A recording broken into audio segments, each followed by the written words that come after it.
बिस्मिल्लाहिर्रहमानिर्रहीम। नाज़रीन, मैं हूं इकबाल जंजू और आप देख रहे हैं मेरा यूट्यूब चैनल। नाज़रीन, मेमने की कहानी तो आपने सुनी होगी। जो नदी पे पानी पीने आया था, वहाँ से कुछ फासले पे एक भेड़िया भी पानी पी रहा था। अभी मेमने ने चंद घूंट ही पिए थे कि भेड़िया उसकी तरफ आया और बोला, तुम पानी गंदा कर रहे हो। देखते नहीं मैं पानी पी रहा हूँ। मेमने ने डरते हुए कहा, जनाब, पानी तो आपकी तरफ से आ रहा है, मैं कैसे गंदा कर सकता हूँ। भेड़िया गरज कर बोला, तुमने पिछले साल मुझे गालियाँ दी थी। जनाब, पिछले साल तो मैं पैदा ही नहीं हुआ था, मेरी उम्र अभी सिर्फ 6 माह है। फिर वो तुम्हारा भाई या बाप हुआ होगा। ये कहकर भेड़िए ने मेमने पे हमला कर दिया और उसका शिकार किया। असल बात पानी गंदा करने की नहीं थी। असल बात ये थी कि उस पर हमला करने का जवाब पैदा करना था और वो बहाना बनाना था।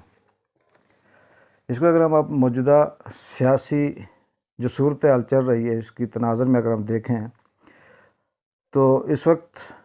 जो PDM अपने मकासद में कामयाब हुई, उसने जो टारगेट अचीव किया, ये कह कर के हमने इमरान खान की हुकूमत गिरा दी, वो नाअहल था, नालायक था और वो डिलीवर नहीं कर सका। असल बात ये नहीं थी कि वो नाअहल था, नालायक था या डिलीवर नहीं कर सका। असल बात ये थी कि PDM के पीछे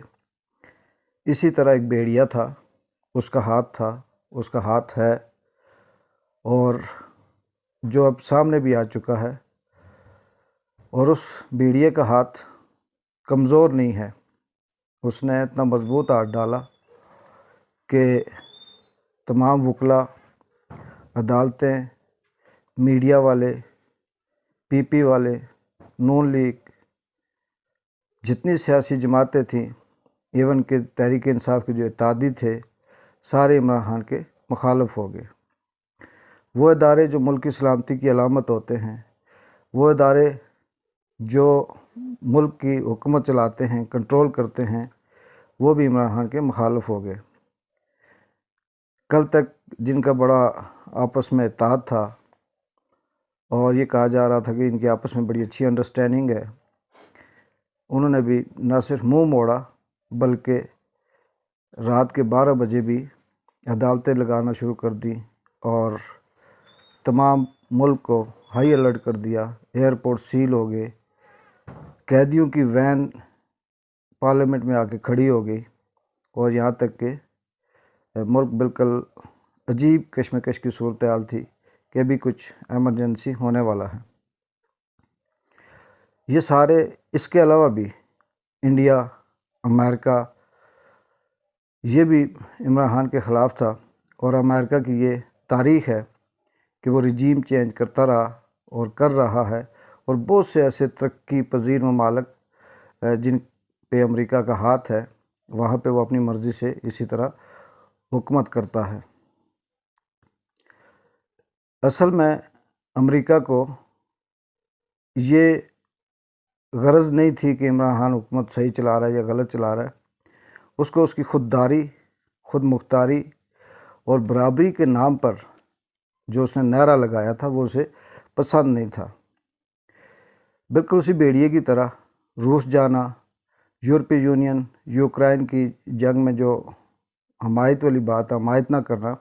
ये सिर्फ एक बहाना था। असल बात तो अमेरिका की सिर्फ ये थी कि उसने इमरान खान को निशाना बनाना था, उसने ऐसे शख्स को हटाना था जो उसकी आंखों में आंखें डालकर बात करता है। ये कोई नई बात नहीं है, क्योंकि पाकिस्तान में पहले भी इसी तरह से साम्राज्यत रही, हुकूमतें तब्दील होती रही और यही खेल माजी में भी खेला जाता रहा। लेकिन फ़र्क सिर्फ इतना था कि माजी में उस तरह से कोई खुलकर सामने नहीं आ सका था, कोई अमेरिका के ख़िलाफ़ आवाज़ नहीं उठा सकता था। वो सिर्फ ये कहते थे कि मुझे क्यों निकाला, जबकि इमरान खान ने ये बताया कि मुझे क्यों निकाला। इन माजी में जो हुक्मरान थे वो ये पूछते थे सवाल कि मुझे क्यों निकाला, جبکہ انہیں پتہ ہوتا تھا کہ ان کو کیوں نکالا گیا، لیکن عمران خان یہ واضح کر گیا کہ اس کو نکالنے میں کس کا ہاتھ ہے۔ حکومت ختم ہو گئی، پی ڈی ایم کامیاب ہو گئی، عدم اعتماد کی تحریک جو تھی اس میں مکمل طور پر عمران خان کے ہاتھ پاؤں باندھ کر اس کو مجبور کر کے، عدالتیں اس کے خلاف کر کے، فیصلے اس کے خلاف دے کر، اور بڑی جو ریاستی طاقتیں ہیں ان کی طرف سے بھی دباؤ دے کر اسے مجبوراً نہ صرف ہٹایا گیا بلکہ اسے یہ کہہ سکتے ہیں کہ حکومت اس سے چھینی گئی۔ مگر جاتے جاتے اس دفعہ جو تھوڑا شارٹ ٹائم کے لیے اگر وہ گیا ہے تو اس نے بہت سے ایسے نئے الزامات، نئے نعرے، نئی باتیں عوام کے ذہنوں میں ڈال گیا۔ اب جو آنے والی حکومت ہے اس کو امپورٹڈ حکومت کا بھی نام دیا جا رہا ہے، سزا یافتہ حکومت یہ بھی اس کے ماتھے پہ لکھا ہوا ہے، کرپشن کے ریکارڈ قائم کرنے والی حکومت یہ بھی اسی کے حصے میں آ رہی ہے۔ بیرونی سازش کے تحت عدم اعتماد کی تحریک چلائی گئی اور فارن فنڈنگ اور ہارس ٹریڈنگ کے نتیجے میں حکومت گرائی گئی، یہ بھی موجودہ جو پی ڈی ایم کی حکومت ہے اس کے حصے میں آ رہا ہے۔ رجیم چینج کرنا، سامراجیت قائم کرنا، یہ وہ سارے الزامات، وہ سارے الفاظ ہیں جو اس عدم اعتماد کی تحریک کامیاب ہونے کی صورت میں جو حکومت بنے گی اس کے حصے میں یہ ساری چیزیں آئیں گی۔ حکومت ختم ہونے کے بعد ایک چیز جو سامنے آئی وہ یہ تھی کہ پورے پاکستان سے، کراچی سے لے کر خیبر تک اور خیبر پختونخوا سے لے کر پنجاب کے چپے چپے سے، بغیر کسی کی کال پہ، بغیر کسی لیڈر کے، بغیر کسی سیاسی جماعت کے اس طرح سے پیسے دے کر یا بکنگ کروا کر یا یہ الزام لگانا کہ جی سرکاری لوگ تھے، عوام اپنی مدد آپ سڑکوں پہ آئی اور لاکھوں کی تعداد میں پوری رات ابھی تک مظاہرے جاری ہیں۔ یہ اس چیز کو ظاہر کرتے ہیں کہ جو حکومت پاکستان تحریک انصاف کی ختم کی گئی یہ غلط تھی یا صحیح تھی۔ ان کا مقابلہ اگر سیاسی جماعتوں سے سیاسی طور پہ ہوتا تو شاید یہ عوام نہ نکلتی، لیکن عوام نے یہ ظاہر کیا کہ ہم خود دار لوگ ہیں، خود دار قوم ہیں اور خود مختار رہنا چاہتے ہیں، ہمیں غلامی نہیں چاہیے، بے شک بھوکے رہیں، مہنگائی ہے یہ ہمارا ایشو ہے،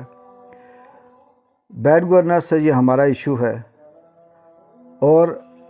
حکومت ناکام ہے تو یہ ہمارا ایشو ہے۔ لیکن یہ بات کسی صورت قبول نہیں ہے کہ باہر کی کوئی طاقت آ کر ہمیں یہ ڈکٹیشن دے اور وہ یہ کہے کہ جی آپ حکومت چینج کرو کیونکہ آپ ہماری مرضی کے نہیں ہو۔ ایک بات میں ناظرین آپ کو بتاتا چلوں کہ اگر کوئی بڑا حادثہ نہیں ہوتا، جس طرح سے عمران خان کو تھریٹ دی جا رہی ہیں، جس طرح سے اسے خطرہ ہے، اگر یہ معاملہ نہیں ہوتا تو یہ کنفرم ہے کہ عمران خان نہ صرف ملک میں اس عوام کے ذہن کو اس طرح سے بدلے گا کہ وہ اب اس کو اس طرح سے اپاہج کر کے حکومت میں نہیں لائیں گے، بلکہ ایک میجورٹی کے ساتھ، پاور کے ساتھ اس کو دوبارہ سے لائیں گے حکومت میں، تاکہ وہ اگر کچھ تبدیلیاں کرنا چاہتا ہے یا وہ کچھ ملک کے لیے بہتری کرنا چاہتا ہے تو اس کے ہاتھ پاؤں بدے نہ ہوں۔ یہ کہا جانا کہ ہمارے جو ادارے ہیں جو ملک کو چلاتے ہیں وہ غیر جانبدار ہیں یا نیوٹرل ہیں، افسوس ہے کہ ان کے فیصلے ایک عام آدمی جو اڈے پہ بیٹھا ہوا ڈرائیور ہے، جو دکان پہ بیٹھا ہوا ایک سیل مین ہے، وہ بھی یہ ڈسکس کرتا ہے کہ یہ جو فیصلہ ہوا اس میں کہیں سے بھی غیر جانبداری نظر نہیں آتی، اور یہ حیرت کی بات ہے۔ چلے ہم یہ مان لیتے ہیں کہ عام آدمی کو چھوڑو، وہ تو بھیڑ بکریوں کی طرح یا کیڑے مکوڑے ہیں، لیکن اسی حکومت کے وہ ریویو پٹیشن جو دن کو دی گئی تو عدالتوں نے یہ کہا جی کہ ٹائم ختم ہو گیا، اب ہمارے پاس وقت نہیں ہے، لیکن رات کو 12 بجے، 12 بھی نہیں بلکہ 10 بجے हाई कोर्ट भी ओपन हो जाता है और सुप्रीम कोर्ट भी, और इसके साथ हमारे जो सुप्रीम हेड है, जो ताकत का इस वक्त इदारा माना जाता है, इनके नाम लेने से भी कहा जाता है कि तौहीन हो जाती है, वो भी हाई अलर्ट हो गए और उन्होंने भी ये दबाव दिया कि अब तुम यहाँ से जाओगे। इसकी वजह सिर्फ ये नहीं थी कि पाकिस्तान तहरीक इंसाफ की हुकूमत इतनी कमज़ोर या नालायक थी, इसके पीछे वही भेड़िया था जिसने बहाना बनाना था, पानी क्यों गंदा किया, मेरी तरफ से आ रहा है या तुम्हारी तरफ से आ रहा है, तुम नहीं थे तो तुम्हारा भाई हुआ होगा, भाई नहीं था तो तुम्हारा बाप हुआ होगा, कोई तो हुआ होगा जिसको मैंने बहाना बनाकर हमला करना है। अब देखते हैं कि ये जो आवाम निकली है ये कब तक निकलती है, क्या तब्दीली लाती है, और पाकिस्तान तहरीक इंसाफ के जो चेयरमैन इमरान खान वो अब क्या स्ट्रेटजी अपनाते हैं, और आने वाले वक्त में सियासी हवाले से मुल्क किस तरफ जाता है, इंशाअल्लाह आपको अपडेट करते रहेंगे। तब तक के लिए इजाज़त, अल्लाह हाफ़िज़।